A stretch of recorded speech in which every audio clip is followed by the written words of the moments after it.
What happens when two power-tripping cops decide to rough up a seemingly harmless black woman in a parking lot? Only to realize too late they have just stepped directly into a federal trap set specifically for them. Before we go any further, comment where in the world you are watching from and make sure to subscribe because tomorrow's story is one you don't want to miss. The late afternoon sun stretched long golden streaks across the nearly empty parking lot of a suburban Houston shopping center. The kind of quiet, uneventful place where nothing ever seemed to happen and no one expected trouble to unfold.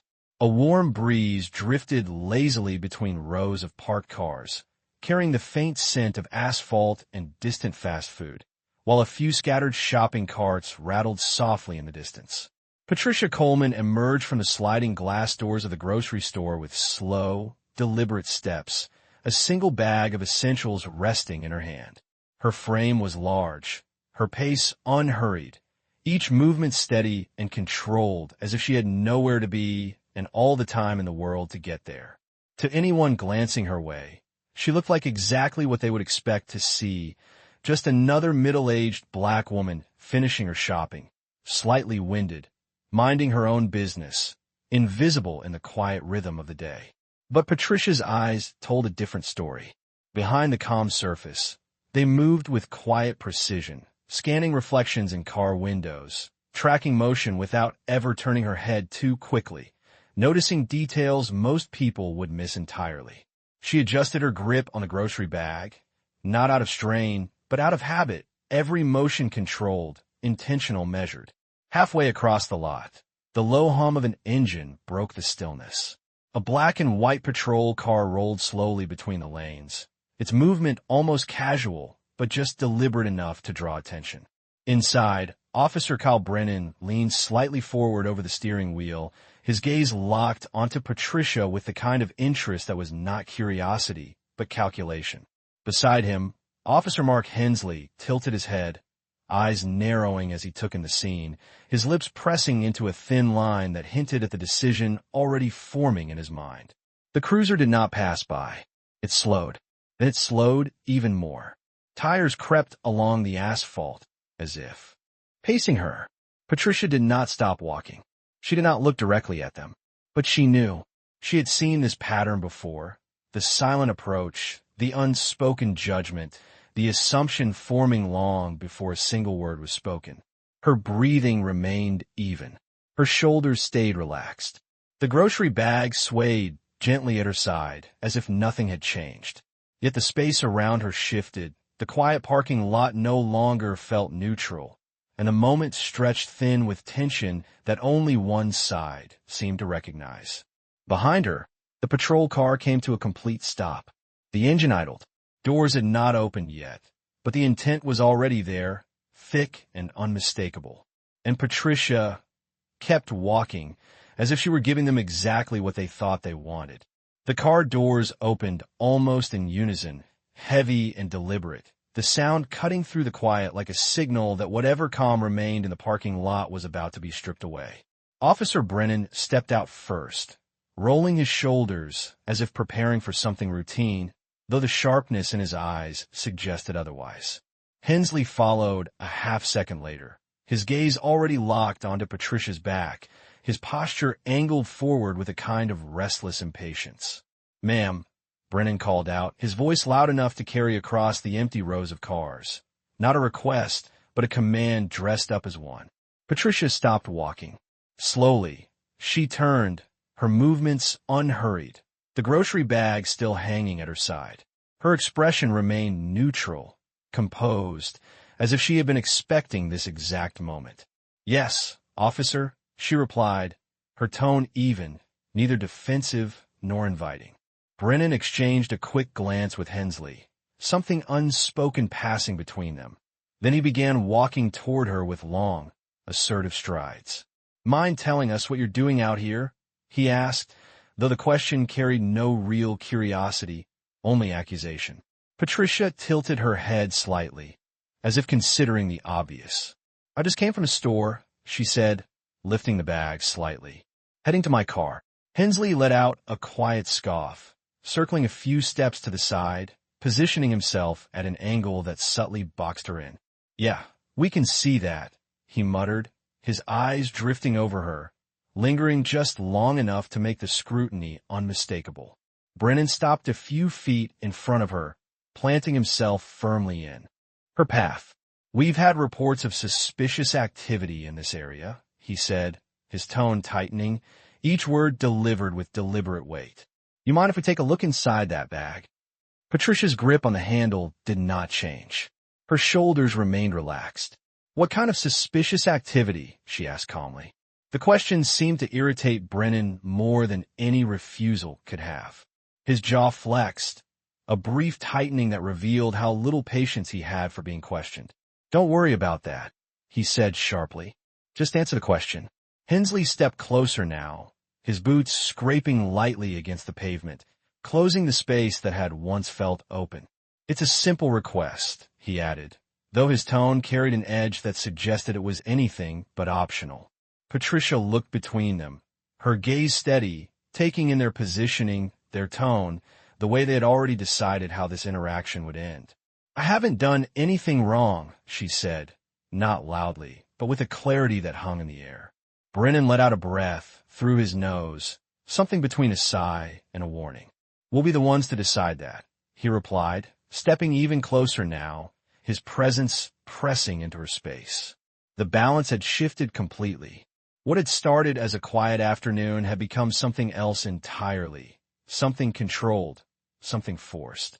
And yet Patricia did not step back. She stood exactly where she was, grounded, unmoved, as if the pressure being applied to her was not unfamiliar, and not nearly as effective as the two officers believed it to be. Patricia did not move, and that stillness, that refusal to yield even a single inch, began to grate against Brennan in a way he could not quite explain. It was not defiance in the loud, confrontational sense he was used to. It was quieter than that, steadier, as if she were standing on something solid that he could not see. Brennan leaned in slightly, close enough now that his shadow fell across her face, his voice dropping lower but sharpening in tone. Let me make this real simple for you, he said, each word measured, deliberate. You either cooperate, or we make this a whole lot harder than it needs to be. Hensley shifted behind her, just enough that she could feel his presence at her back, a silent pressure meant to close off any sense of space. His hand hovered near his belt, fingers tapping lightly, impatiently. We've dealt with this before, Hensley added, his voice carrying a mocking edge. People think they can play smart, stall us, act like they know the rules. It never ends well. Patricia's eyes moved briefly, not darting, not nervous, just taking in their positions with quiet calculation. She adjusted her stance, not stepping away, but redistributing her weight evenly, grounding herself. I'm not refusing to cooperate, she said calmly. I'm asking what legal basis you have to search my belongings. The question landed harder than either officer expected.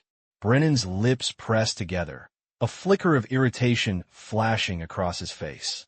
He was not used to being asked for justification, not like this, not in a tone that carried no fear. You don't get to question me, he snapped, his voice rising now, echoing slightly across the empty lot. You don't set the terms here. Hensley took another step closer, his shoulder nearly brushing hers, crowding her space with deliberate intent. You fit the description, he said quickly, as if pulling the justification out of thin air. That's enough. Patricia's gaze settled on him, steady and unblinking. What description? She asked. Hensley hesitated just for a fraction of a second, but it was enough. Brennan jumped in immediately, covering the gap with volume instead of clarity. Don't play games, he barked. We are giving you a lawful order. The tension in the air thickened, no longer subtle, no longer contained. A car in the distance slowed as it passed, the driver glancing over before quickly looking away, unwilling to get involved. Patricia noticed it. She noticed everything. The way Brennan's breathing had become slightly uneven. The way Hensley's stance had shifted from controlled to reactive. The way their confidence was starting to lean too heavily on force instead of control. Officer, Patricia said, her voice still even, almost quiet compared to his, I am not a threat. I am not resisting. I'm simply asking for a reason. Brennan's patience snapped. His hand moved abruptly, not yet grabbing her, but gesturing sharply toward the bag. Last chance, he said, his voice cutting through the space between them. Open it. Now. For a brief moment, silence hung between them. Patricia looked down at the bag, then back up at him. Her expression did not change. Her breathing did not quicken. If anything, she seemed more settled, more certain, as if something unseen had just aligned exactly the way it was supposed to. And still she did not move. Patricia's stillness stretched 1 second too long, and in that second, something inside Brennan hardened into certainty. He was done asking. The restraint he had pretended to show vanished, replaced by a blunt, impatient authority that no longer bothered to disguise itself. That's it, he muttered, stepping forward abruptly, his hand shooting out toward the grocery bag. The motion was fast, aggressive, meant to seize control rather than request it. Patricia did not flinch. She did not jerk away, but as his fingers brushed the bag, her grip tightened just enough to stop him from pulling it free. Not forcefully, not violently, just enough to interrupt him. That small resistance was all it took. Brennan's expression twisted, irritation flashing into something sharper, something more personal. You see that? He snapped over his shoulder to Hensley. She's resisting. The word hung in the air, heavy and deliberate, transforming the moment from questionable to justified in his mind. Hensley did not hesitate. He stepped in closer, his presence closing the last gap behind her, his voice rising to match Brennan's. Ma'am, you need to comply right now, he said, though his tone carried more threat than instruction. Don't make this worse for yourself. Patricia's eyes moved between them, calm, observant, taking in every shift in their posture, every escalation in their voices.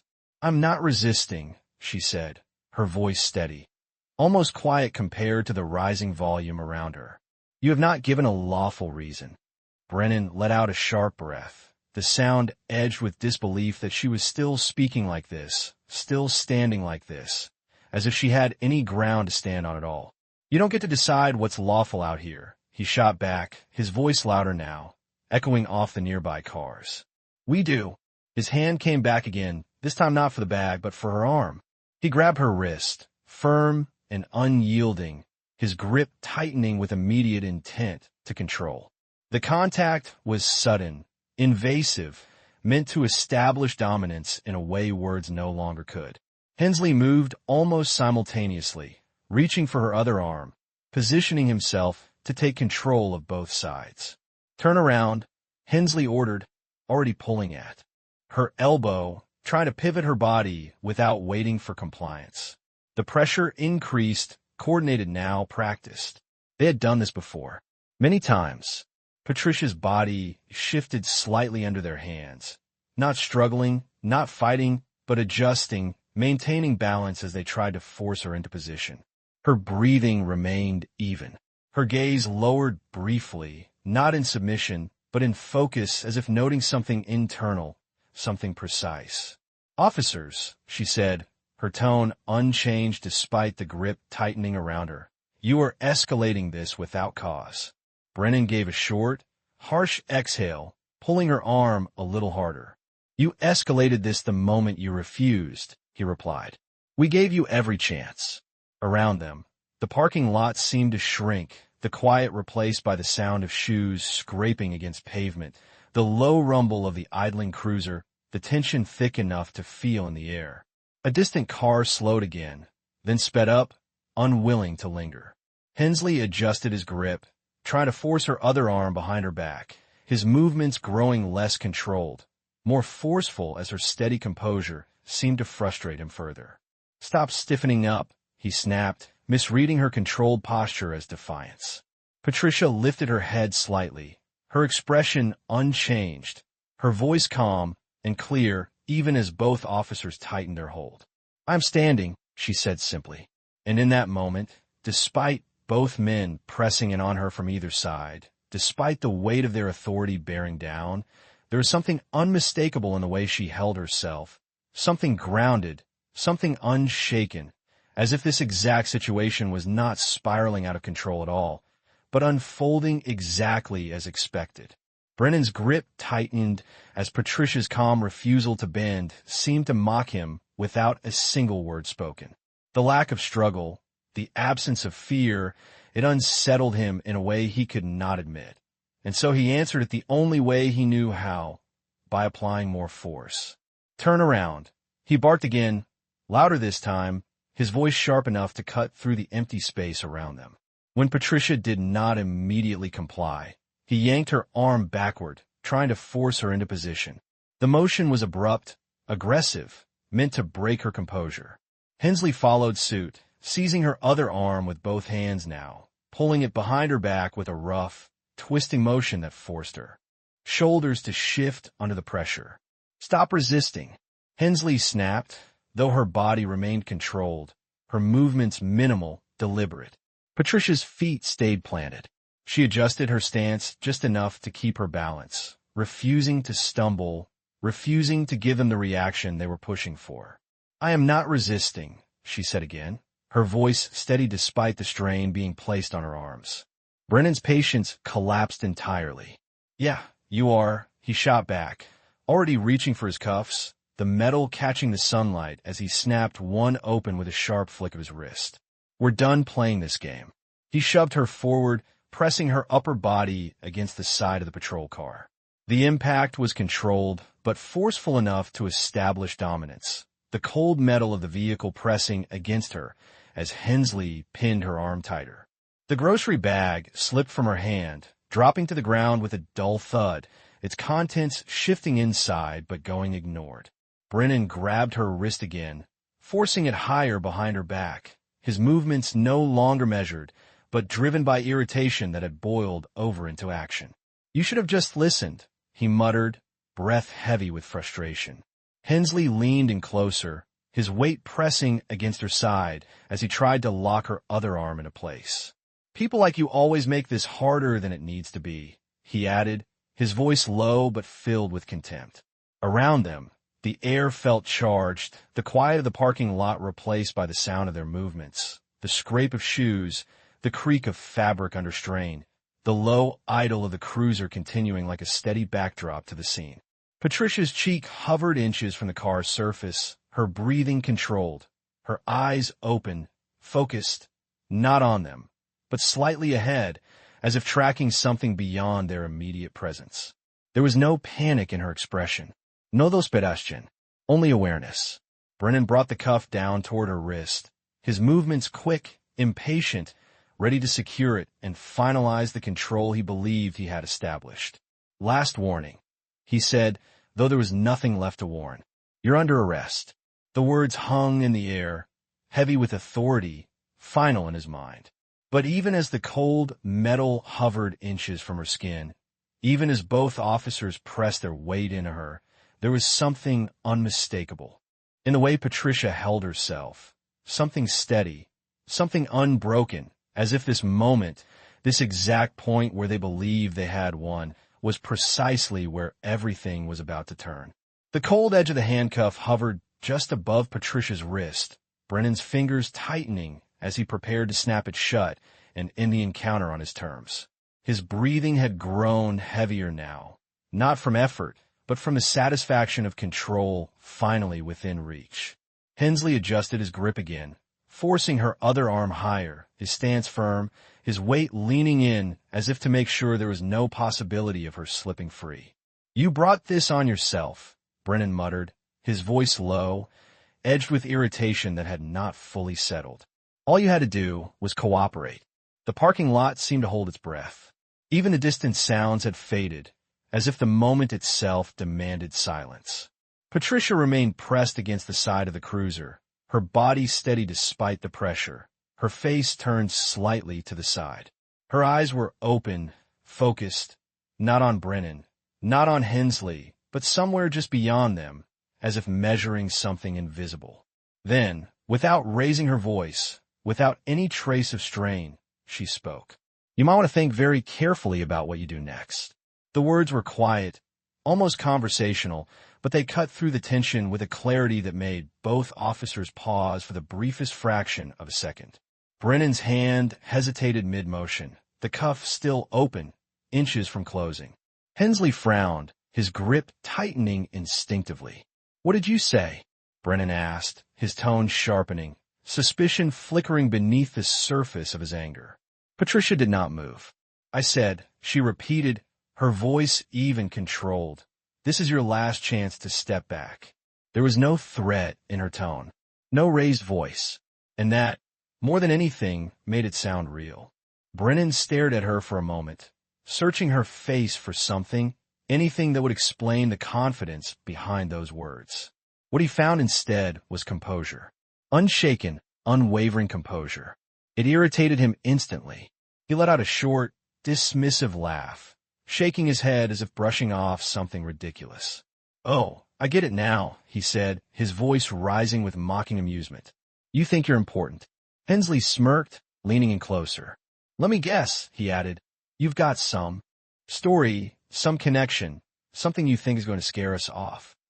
Patricia's gaze shifted slightly, finally settling on Brennan, meeting his eyes directly for the first time since they had grabbed her. "No," she said simply. "I have something that's going to end this." The words landed, calm and certain. Brennan's smirk faltered for a split second before hardening again, his pride refusing to entertain even the possibility that she meant what she said. "Yeah," he replied, his voice turning colder, more deliberate. "Well, here's what's going to end this." Without another moment of hesitation, he forced her wrist down and snapped the cuff shut with a sharp, final click, the sound ringing out across the empty lot like a decision that could not be undone. Hensley chuckled under his breath, tightening his hold as if sealing the moment in place. "You should have taken the warning," he muttered. But the truth was they had just ignored the only warning that had actually mattered. The sharp click of the handcuff still echoed in the air when something changed, not in Patricia's posture, not in her expression, but in the world around them. At first it was subtle, a distant engine, then another, then several, layered together in a low, controlled rumble that did not belong to casual traffic. Brennan's grip remained firm for a second longer, his focus still locked on securing control, but Hensley's head turned slightly, his attention pulled away by the growing sound. Tires rolled into the lot, not fast, not chaotic, but precise, deliberate. One vehicle, then two, then more. Dark SUVs, unmarked, spreading out with quiet coordination, positioning themselves at the edges of the parking lot like pieces falling into place on a board neither officer had realized they were standing on. Brennan's hand loosened without him noticing. His eyes flicked upward, scanning, confusion breaking through the certainty that had fueled him moments ago. "What the?" Hensley muttered under his breath, his grip faltering just enough for the shift to be felt. Doors opened. Not rushed, not aggressive, controlled, measured.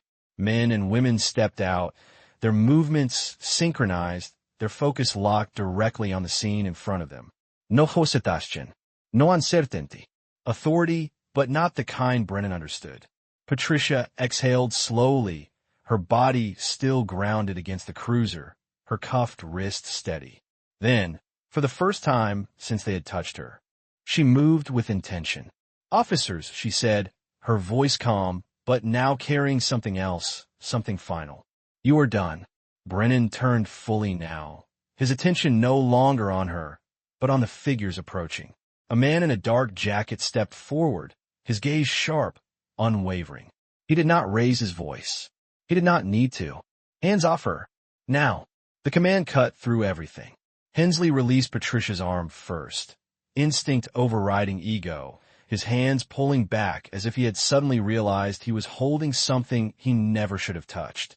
Brennan hesitated, his mind struggling to catch up, his grip still lingering on her wrist before finally loosening, his fingers pulling away slowly, uncertain. Patricia straightened. The movement was smooth, unhurried, despite the cuff still secured around one wrist. She turned to face them fully, her posture unchanged, her composure intact. The man stepped closer, his eyes flicking briefly to the cuff, then back to Brennan. Do you have any idea who you just put your hands on? He asked, his voice low, controlled, but carrying a weight that pressed down harder than any shouted command. Brennan opened his mouth, but nothing came out. For the first time since stepping out of his cruiser, he did not have an answer ready. Patricia reached calmly into her pocket with her free hand, retrieving a small, leather credential case. She flipped it open with a practice motion, holding it just long enough for both officers to see. Federal Seal. Identification. Task Force Designation. Internal Affairs Oversight. The meaning hit before the details fully registered. Brennan's face drained, the color pulling back as if the realization itself had weight. Hensley took a step back, his shoulders tightening, his earlier confidence collapsing into something hollow, something uncertain. The parking lot, moments ago their domain, no longer belonged to them. Patricia closed the case slowly, her gaze steady as it returned to Brennan. "You were being recorded," she said, her tone unchanged but now absolute. Around them, the agents had already moved into position. The balance had not just shifted, it had shattered. And the men who thought they held power were now standing in the center of something they could not control, could not undo, and could not escape. The shift was immediate and absolute. What had once been Brennan and Hensley's scene, their space to control, now belonged entirely to the agents surrounding them. The man in the dark jacket stepped forward without hesitation, his presence commanding in a way that required no raised voice. No badge flashed for emphasis. "Step away from her," he repeated, slower this time, each word landing with unmistakable authority. Brennan obeyed, not out of choice, not out of pride, but because something deep and instinctive told him resistance was no longer an option. His hands lifted slightly, uncertain, as he took a step back from Patricia, his earlier aggression replaced by a stiffness that bordered on disbelief. Hensley had already moved farther away, his posture no longer assertive but guarded, his eyes darting between the agents, as if searching for a way to make sense of what was happening. Two agents approached Patricia calmly. One reached for the cuff, producing a key with practiced ease.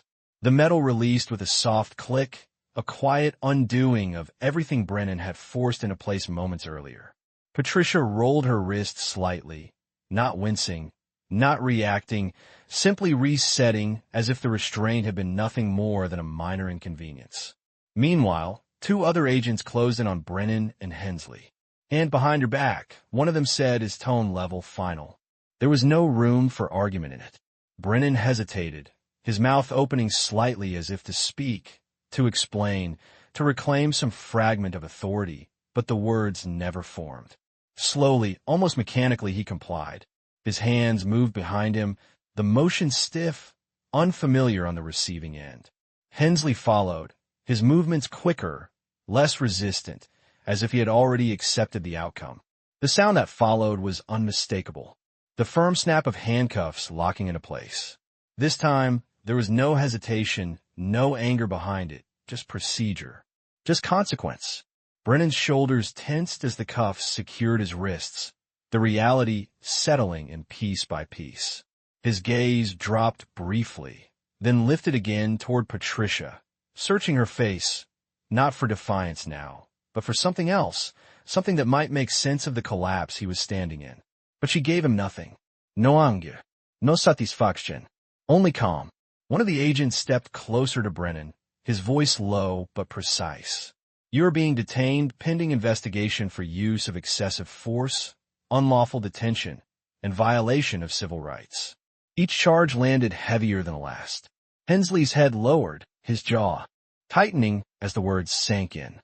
Around them, the parking lot was no longer empty. A few distant onlookers had stopped, watching from afar, phones raised cautiously, capturing the reversal unfolding in real time. The same public space where Brennan had tried to assert dominance was now bearing witness to his undoing. Patricia stood quietly a few feet away, adjusting the sleeve of her jacket, her movements composed, controlled, as if this outcome had never been in doubt. The lead agent turned slightly toward her, giving a small, respectful nod. "Ma'am," he said, acknowledging her position without needing to elaborate. Brennan swallowed hard, the weight of the moment pressing down fully now. The certainty he had walked in with was gone, replaced by something far heavier, something permanent. Not just a mistake, not just a bad call, but a line crossed, recorded, and now answered. And as the agents began escorting him away, past the same cruiser he had used to corner her, the truth settled in with crushing clarity. This was not over. It was only beginning. The engines of the unmarked vehicles faded into the background as Brennan and Hensley were led away, their figures no longer commanding the space, but being guided through it, controlled, contained, and watched. The same pavement where they had stood moments ago, with authority, now carried the weight of consequence beneath their restrained steps. Brennan's gaze dropped as he passed his own patrol car, the reflection in its window catching him off guard. Not as an officer, not as someone in control, but as a man who had misjudged everything. Hensley kept his head lowered, his earlier sharpness gone, replaced by a quiet, heavy awareness that nothing about this situation could be undone. The agents moved with quiet efficiency, doors opening, seats shifting, procedures continuing without spectacle, without emotion. It was not dramatic. It was final.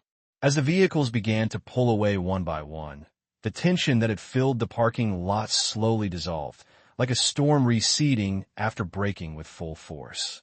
The distant onlookers lowered their phones, murmurs replacing silence, the energy shifting from fear to something closer to understanding.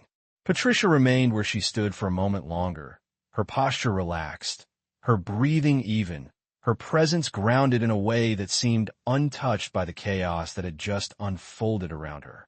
One of the agents approached, holding out her grocery bag, the items inside still intact, carefully gathered. "Ma'am," he said respectfully, offering it back to her with both hands. Patricia accepted it with a small nod, her fingers wrapping around the handle with the same steady control she had maintained from the beginning. "Thank you," she replied simply. The lead agent stepped closer, his tone quieter now, professional but sincere. "We've got everything we need," he said. "The recordings, the body cams, the external feeds. It's all documented." Patricia gave a slight nod, her expression unchanged, though there was a quiet acknowledgement in her eyes. "Good," she said. "No satisfaction. No triumph. Just closure." The agent hesitated for a brief second, then added, "You handled that exactly as planned." Patricia allowed the faintest shift in her expression, not quite a smile, but something close to it, something that reflected a mission completed, not a victory celebrated. "They handled it exactly as expected," she replied. The agent nodded once more before stepping back, giving her space. The remaining vehicles cleared out, leaving the parking lot gradually returning to its earlier stillness. The hum of distant traffic returned. The soft rustle of wind moved through the scattered carts again. The world resumed its ordinary rhythm, as if nothing had happened. Patricia adjusted the bag in her hand and turned toward her car, her steps slow, deliberate, the same pace she had carried from the beginning. No ruse, no linugering, just movement forward. As she reached her vehicle, she paused briefly, glancing once across the lot, not at the place where Brennan and Hensley had stood, but beyond it, as if acknowledging something larger than the moment itself. Then she opened her car door, placed the bag inside, and settled into the driver's seat. The door closed with a soft, controlled sound. The engine started, and without ceremony, without spectacle, Patricia Coleman drove away, leaving behind a space where arrogance had been replaced by accountability, and where, for a brief moment, justice had not only been served, but seen.